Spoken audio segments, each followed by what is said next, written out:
Welcome to Episode 12, the final chapter of our Introduction to Samtrack series. Look at an active industrial site. An organization can mandate zero harm in the boardroom, but intentions do not secure harnesses or inspect scaffolding. Without a physical structure to enforce those directives, an intent to protect workers remains entirely theoretical. Good intentions do not block falling debris. The mechanism that bridges the gap between corporate intent and ground-level reality is an HSC management system. In the eyes of the law and in operational reality, an action that isn't recorded never happened. A management system requires strict documentation to exist at all. This chart shows the document hierarchy, the structural foundation of that safety system. At the top is the policy. This is a clear statement of intent, signed by top management, that establishes the required direction for the whole organization. One step down are procedures. These describe the operational rules. They dictate how tasks flow across different departments to maintain consistent safety standards organization-wide. Below that, we find work instructions, or safe work procedures. These narrow the focus to a specific job. They are precise, step-by-step prescriptive guides, detailing exactly how to execute a specific task or operate a single machine. If an employee needs to operate a welding machine safely or properly dispose of hazardous waste, the work instruction dictates exactly how, when, and by whom it is done. The entire structure rests on records and forms. This base tier provides the physical proof that the system is actually functioning. These are the daily vehicle checklists, inspection logs for fire extinguishers, and roll call registers. They are the signed validation that work was completed according to the required standard. Documentation provides structure and formality. By keeping a physical memory of established safety standards, the organization guarantees repeatability and discipline across all operations. Moving from the structural pyramid to the physical workspace requires translating those documents into immediate action. Job safety analysis, or critical task analysis, breaks a single job down to identify exactly where harm is likely to occur. A critical task is split into sequence steps.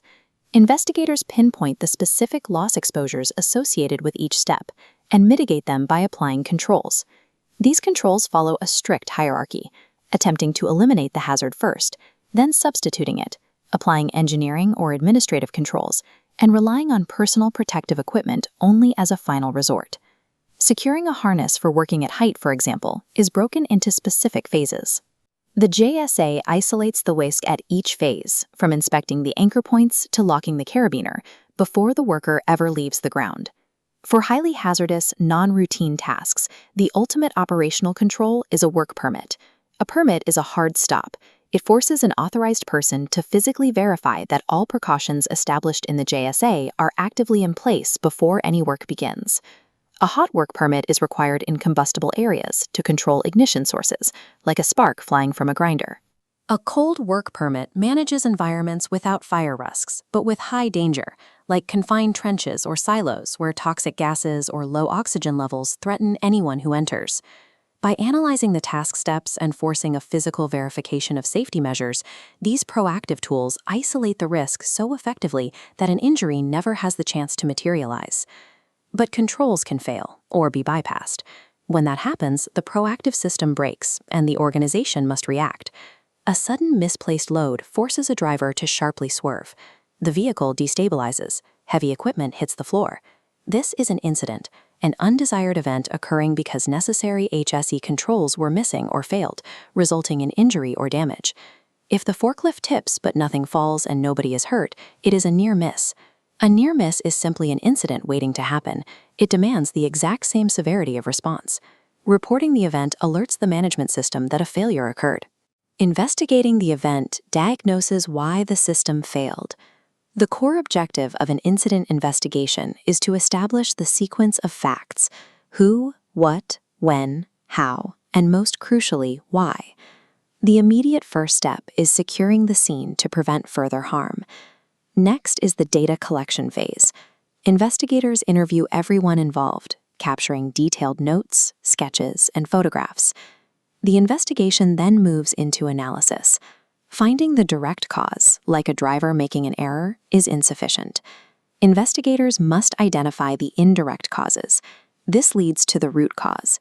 In the case of the forklift, the real failure might be a flawed traffic routing procedure or a lack of documented training for that specific vehicle. The driver's error was just the final symptom. An incident signifies a failed control. The investigation process provides the structured reverse engineering required to locate that failure deep within the management system. Identifying a root cause serves no purpose if the organization does not apply the lesson. This is where incident recall comes in. By using the incident as an internal learning tool, the organization can immediately reassess risks across related activities. The outputs of an investigation feed directly back into the job safety analyses, procedures, and policies we examined earlier. Safety functions as a living cycle of planning, doing, checking, and acting, constantly learning from its own failures to build a more resilient system. Over the past 12 episodes, we have constructed the complete architecture of occupational risk management. Legislation, hazard fundamentals, HIRA, and incident management function as interconnected gears within the broader engine of occupational safety. But a theoretical system has hard limits. An HSE management system provides the framework, the procedures, and the analytical tools. The actual prevention of injury relies entirely on the discipline, vigilance, and commitment of the people deploying those tools on the ground. The system is you. It is up to you to apply this framework, enforce the controls, and ensure that at the end of the shift, everyone goes home safe. Thank you for joining us on this introduction to SamTrack.